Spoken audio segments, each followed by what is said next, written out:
So when Remy got famous on TikTok for doing her realistic, hilarious hauls, she was over 300 pounds. Now, 2025, she looks like this.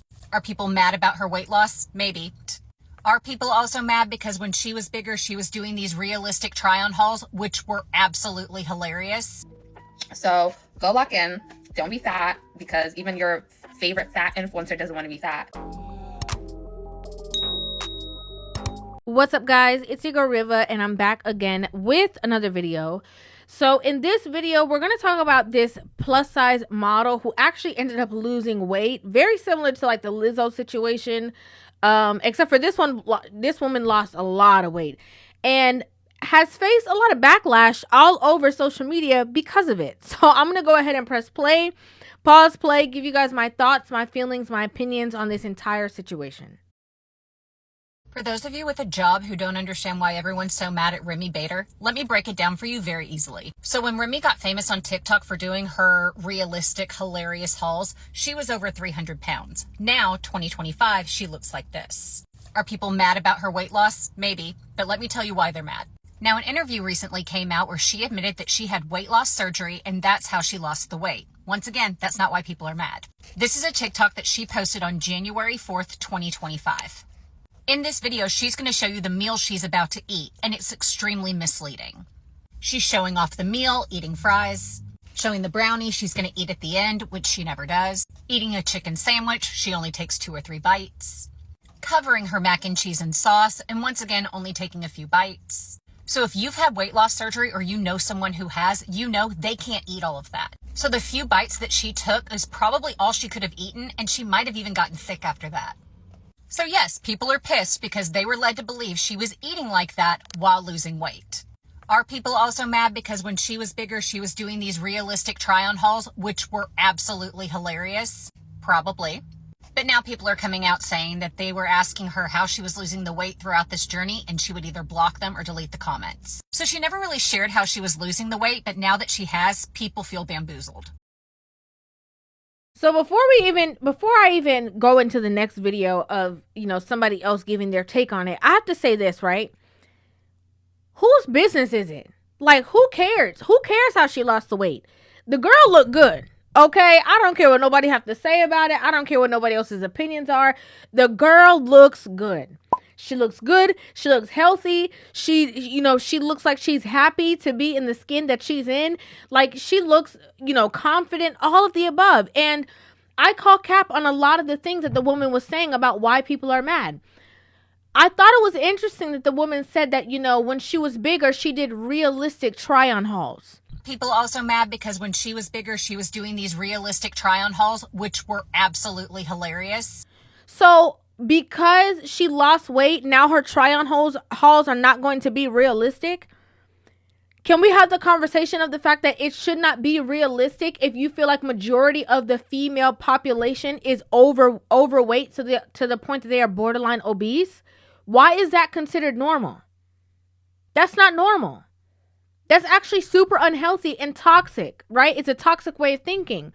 Interestingly enough, a lot of these, social media influencers who are obese get bullied online from the same overweight people who supported them because now, you are not a representation for us. And so now we're against you.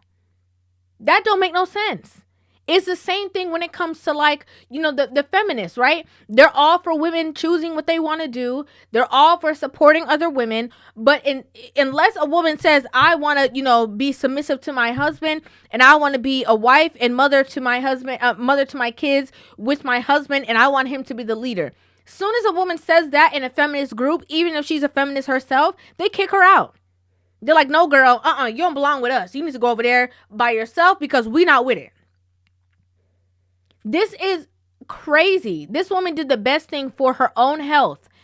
And the people around her who have supported her are now no longer wanting to support her because now she lost weight. How about she wasn't healthy? Okay? And how about we stop coddling this mindset that it's okay to be in these spaces and be overweight and do this and do that? Like, no, we need to have the real conversation of the fact that it is detrimental to your health, to your organs. Everything has to work harder when you're over a certain size. That's just the truth. Well, if it isn't another plus size influencer turned skinny legend, how many times is it going to need to happen for you guys to wake up? The body positivity is a scam. It is a scam. It's all about marketing. It's a finesse. You know, people go into this industry so they can make money, get money, become famous. Like, if I was a horrible person, I'm not gonna lie, that is like one of the ways. Like, when I was like overweight, I should have probably done that, but like, I'm not a terrible person, but I understand it. You know, it makes sense. These mukbangers will use your views, will use your support. You know, you're going to be watching them, you're going to try to relate to them. Oh my god, it's like, it's your way of coping, especially if you're fat, overweight, or obese, or you're plus size yourself. You'll see these singers or these plus size models or these mukbangers and be like, oh my god, they're fat and big, they're probably even bigger than me, and you know, I can do what they do. You know, Again, why are we even coddling this kind of behavior? I've seen even on social media, like different countries are like, yo, y'all got the biggest people. Like, all y'all big and lazy. Like, that's the mentality, right? Y'all just drive up. Y'all don't got to walk nowhere. You just drive up, get the food, eat as much food as you possibly can, supersize it, king size it, double size it, you know, and then y'all just keep on moving. And that's only one meal for the day. Like, y'all big. And the problem is that a lot of women very much enjoy being coddled in their toxic ways. They, you know, accountability, women not taking accountability doesn't just stop in the relationship sector.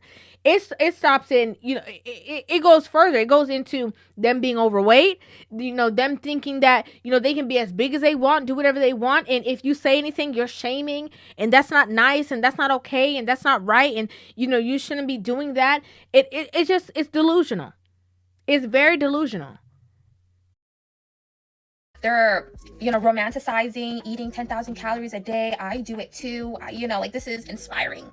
And then, you know, they go make their first $1 million and then go get whatever surgery they need to get to go become a skinny legend. Because at the end of the day, health is wealth, you guys. You should never try to, you know, create these parasocial relationships with these plus size influencers and think that, oh, it's good to be fat. It is never okay to be fat at all. You know, fat causes diseases, it causes illnesses. People always strive to be healthy. Always strive to, if you are big, if you are fat, don't get fatter. Just don't do it. It's not worth it.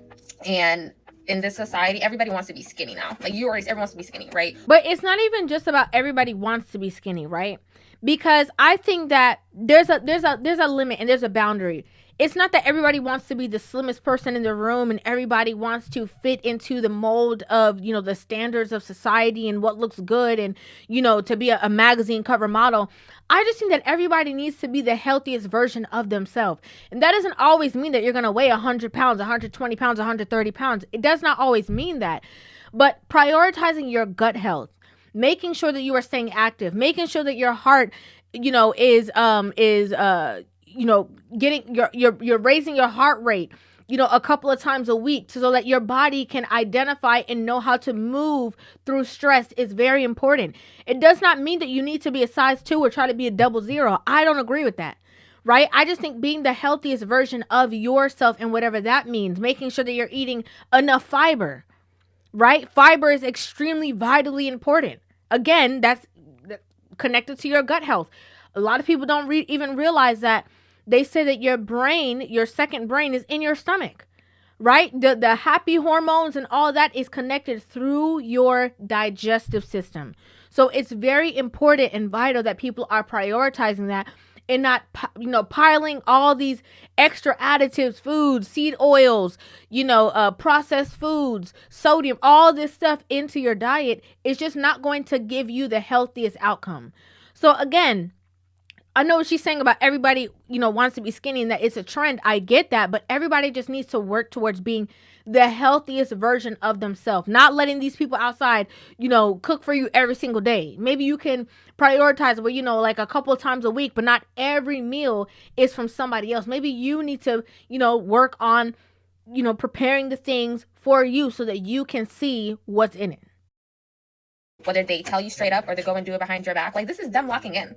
You know, you locking in and not telling people your next. That's what Remy did. That's what Lizzo did. That's what Nico Avocado did. Right now, even that one girl that eats the Chipotle, I forgot her name, but she went and got her body done. Like, wake up, you guys. Like, literally, people are just using you guys for your, you know, your sympathy. I am so glad I never idealized a plus size influencer, because that's heartbreaking. I don't even know this Remy girl, but I was just looking into it for one day. I already feel sad. Imagine if I was her follower since day one and you were really looking up to this person person, and then she goes and gets the surgery and doesn't even tell you, and then one day you just see like, oh my god, she's skinny, and like, yeah. So I think that you know, I understand what she's saying, because these people are so coddled in their emotions and they feel like they have representation in front of them, and then that representation completely changes. But I think that that should be a wake-up call. Okay, it should not be something sad. It should not be something that you look at and say, oh my gosh, how could she do that to us? And now we mad at her and we're not going to support her.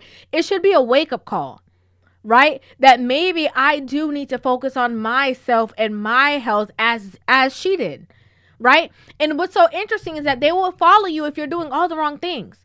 They will allow you to be the, you know, their number one influencer when you are leading them right to the road of toxicity. But as soon as you are working on yourself, healing yourself, growing and evolving, all of a sudden they all got a problem with you, because they are not willing to put that work in. They don't want to do that. They don't feel like doing that. It's a problem to them. It's a burden to them to focus and prioritize their health. So why should you do that? lock in. Don't be fat, because even your favorite fat influencer doesn't want to be fat, right? Now they're skinnier than you. That is so sad. Like, I'm not gonna lie, like, Lizzo is skinnier than a lot of people now. Like, these fat, like, influencers that used to, like, look up to or be like, oh, like, at least I'm not as fat as her, right? Like, all the coping mechanisms now you don't have that anymore. Now you're the fat friend. Now you're the fat person. So don't get left behind. Lock in. Walk your 10,000 steps every day. Follow a clean, healthy diet that you like, whether that's carnivore, keto, whatever you like to do. And yeah, stick to that, because health is wealth. Don't play. Health is the true wealth. 100% it is. And not just, you know, diet, but like mental health too. Like your health and your solitude within your body is 100% you know, the highest thing that you should be prioritizing. 100%. And I agree, you know, a lot of these people, Lizzo has lost a lot of weight. This model has lost a lot of weight. There's tons and tons of people who are doing it.